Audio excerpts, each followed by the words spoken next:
আৰা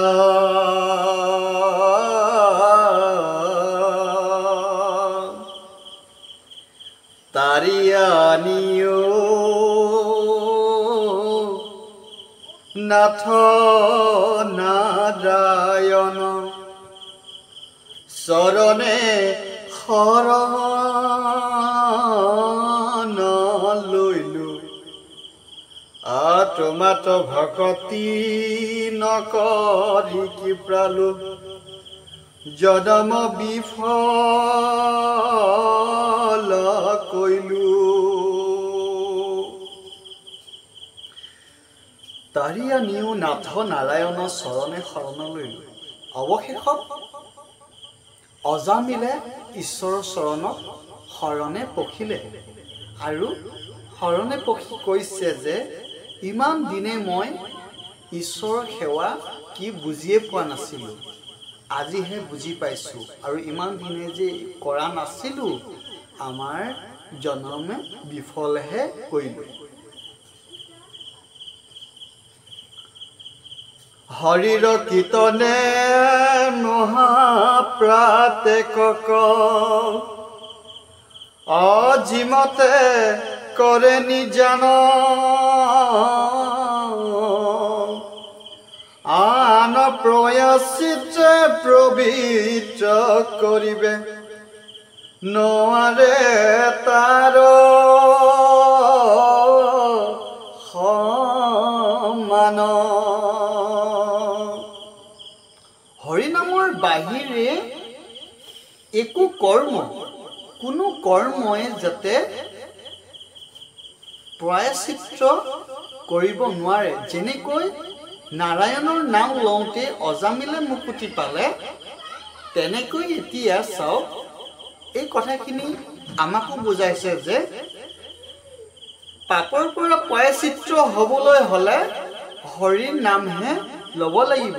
য'ত হৰি কীৰ্তন হ'ব, হৰি কীৰ্তনেহে প্ৰায়শ্চিত্ত কৰিব। আৰু তেনে আন কিছু বেলেগ যদি কৰ্ম কৰি পেলাই প্ৰায়শ্চিত্ত হ'ম বুলি ভাবিছে, আমাক কীৰ্তনে এই বুলি কৈছে যে আন প্ৰায়শ্চিত্তে পবিত্ৰ কৰিবে নোৱাৰে তাৰ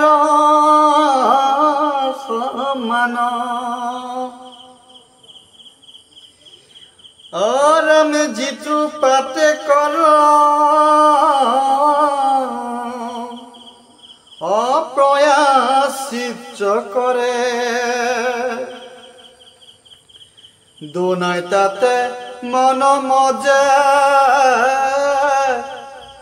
চিত্তৰ শোধনে হৰিৰ কীৰ্তনে পাপৰয়ালু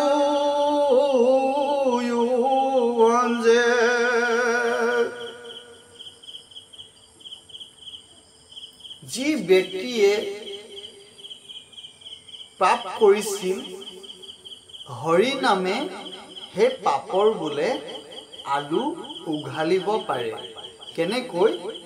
যেতিয়া আপুনি হৰিৰ গুণ নাম প্ৰকাশ কৰি থাকিব,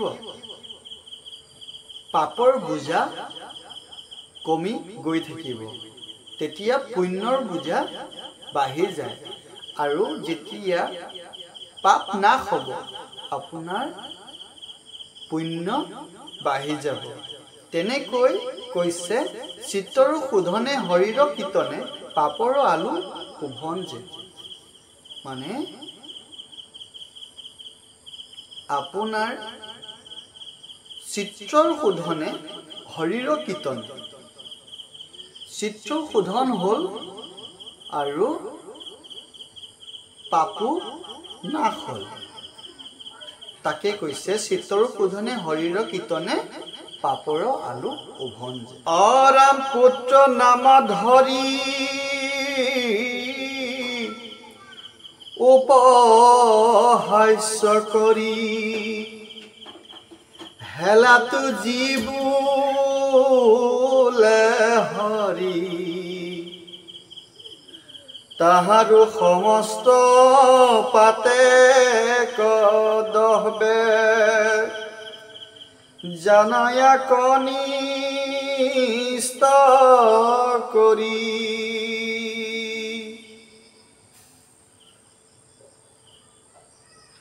তেখেতে পুত্ৰৰ নাম লৈ উপহাস্য কৰি হেলাত হলেও তেখেতে হৰিৰ নাম লৈছিল, নাৰায়ণৰ নাম। যেতিয়া তেখেতে নাৰায়ণৰ নাম লৈছিল, উচ্চাৰণ কৰিছিল, তেখেতেও মুকুতি লাভ কৰিছিল। আৰু আমি তেনেকৈ ঈশ্বৰৰ গুণ নাম প্ৰকাশ কৰিলে আমি মুকুতি নোপোৱা নহয়, আমিও নিশ্চয় মুকুতি পাম। আমাক শাস্ত্ৰই এই উপদেশ দিছে যে আমি বেয়া কৰ্ম ত্যাগ কৰি আমি ভাল কৰ্ম কৰিব লাগে।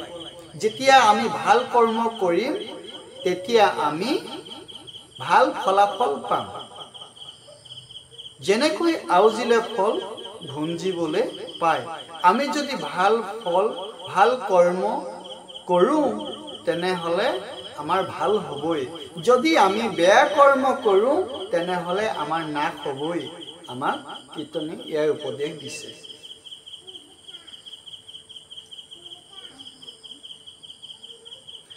আৰাম পৰে বা পিছলে সৰ্পে বা দংশয়, অজৰে তাপে পীড়া কৰে,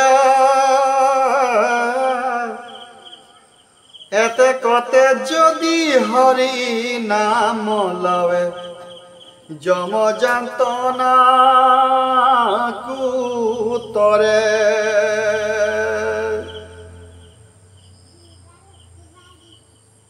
যিজন ব্যক্তিয়ে অহনিশে হৰিৰ নাম লৈ থাকে তেখেতক পৰে বা পিছলে সৰ্পে বা দংশয়, জ্বৰে তাপে পীড়া কৰে, এতেকতে যদি হৰি নাম লয় যমৰ যন্ত্ৰণা কুতৰে। সেইজন ব্যক্তিয়ে যমৰ যন্ত্ৰণা, যিজন ব্যক্তিয়ে জৰাকালত যি কষ্ট উপভোগ কৰিবলগীয়া হয়, সেইজন ব্যক্তিয়ে সেই কষ্ট উপভোগ কৰিব নালাগে। কেতিয়া উপভোগ কৰিব নালাগে? যেতিয়া সেইজন ব্যক্তিয়ে অহৰ্নিশে হৰিৰ গুণনাম প্ৰকাশ কৰিব, হৰিৰ কীৰ্তন কৰিব, সেইজন ব্যক্তিয়ে জৰা কালত যি কষ্ট উপভোগ কৰিবলগীয়া হয় সেই উপভোগ কৰিব কৰাৰ পৰাও বঞ্চিত হয়। হৰি নামে সবে পাতে কদ হবে, জ্ঞানে বা অজ্ঞানে বোলে, যেন হতখনে সুখান কাথক, অতি অপয়াসে পুলে। অপয়াসে পুলে মানে হৈছে অপয়াসে পুৰে। কি পুৰা কথা কৈছে? যেনেকৈ এডাল শুকান কাঠ জুই লগাই দিলে নিমিষতে ছাই হৈ পৰে, দপদপকে জুইকুৰা উঠি নিমিষতে ছাই হৈ পৰে, তেনেকৈ হৰি নাম ললে আমাৰ যি পাপ আছিল সেই পাপ নিমিষতে নাশ হৈ পৰে। এডাল শুকান কাঠত যেনেকৈ জুই লাগিলে ছাই হৈ পৰে, তেনেকৈ পাপ নাশ হৈ যায় বুলি আমাক কৈছে। অৰামে প্ৰমাদত থাকি যিটো হৰি বোলে, সিও ফবে পাপতৰে,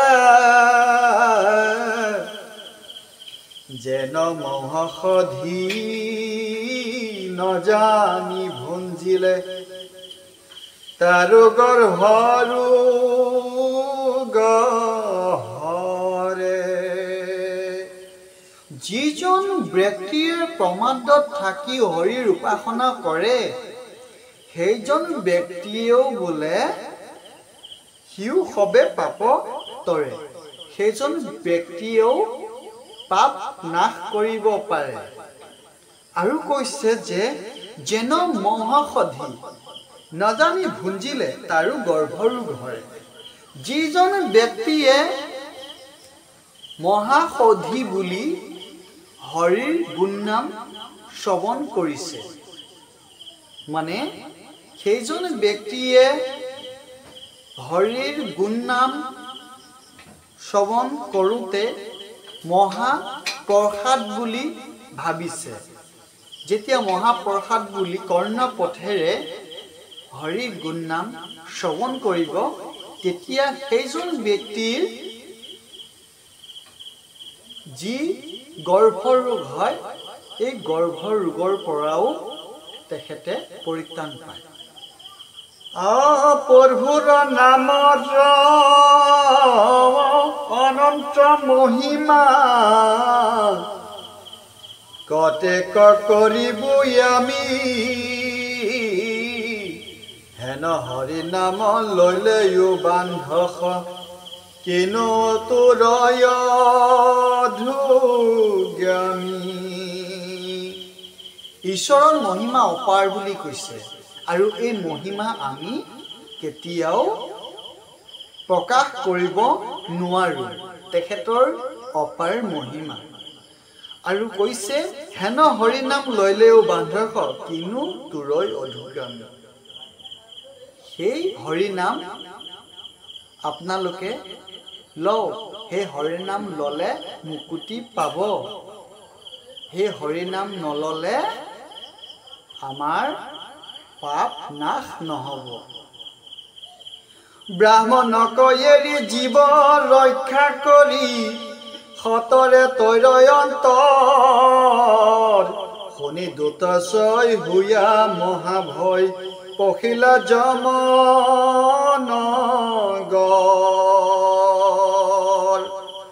ব্ৰাহ্মণক এৰি জীৱ ৰক্ষা কৰি সতৰে তৰৈ অন্তৰ, শুনি দূত ছয় হুয়া মহাভয় পখিলা যমনগৰ। এই বাক্য শুনি যি তিনিজন যমদূত আছিল, সেই তিনিজন যমদূত পখিলা যমনগৰ, তেখেতলোক গৈ যমনগৰ পালেগৈ। নাৰায়ণ নাম বুলি বাৰ পদে নিস্তাৰিলয় জামিল, বিষ্ণুক চিন্তিয়া চতুৰ্ভুজ ৰূপে বৈকুণ্ঠ তয়াৰুহিল।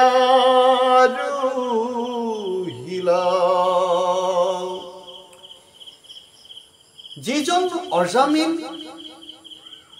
ব্ৰাহ্মণ, তেখেত পূৰ্বজন্মত ইমানবোৰ পাপ কৰিছিল, ব্ৰহ্ম হত্যা, গো হত্যা, অগম্য গমন আৰু স্ত্ৰী হত্যা, এনে নানান ধৰণৰ পাপ কৰাৰ পাছতো তেখেতে যেতিয়া নাৰায়ণৰ নাম ললে, নাৰায়ণৰ নাম লওঁতে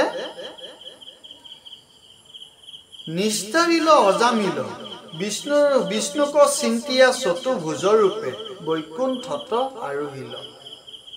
তেখেতে নাৰায়ণৰ নাম লৈ বৈকুণ্ঠগামী হল। তেনেকৈ যদি আমি বৈকুণ্ঠগামী হওঁ নহওঁ, এই কথাষাৰ আমি ইমানকে ক'ব নোৱাৰো, কাৰণ আমি মহাপাপী।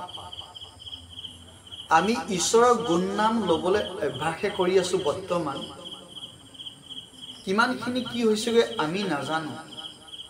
তথাপিও যদি আমি চিন্তা কৰোঁ এই হৰিনাম ল'লে আমি মুক্তি পাম, অহৰ্নিশে আমি হৰিনাম ল'বলৈ চেষ্টা কৰিম। ইয়াত ধুনীয়াকৈ উল্লেখ কৰি থৈছে, শাস্ত্ৰৰ উত্তম গীতা ভাগৱত, ধৰ্মৰ উত্তম নাম, দেৱৰ উত্তম দৈৱকী নন্দন, চৰণে কৰো প্ৰণাম। সেইকাৰণে এই পৃথিৱীখনত শাস্ত্ৰই হৈছে গীতা ভাগৱত, আৰু ধৰ্মৰ উত্তম হৈছে আমাৰ নাম।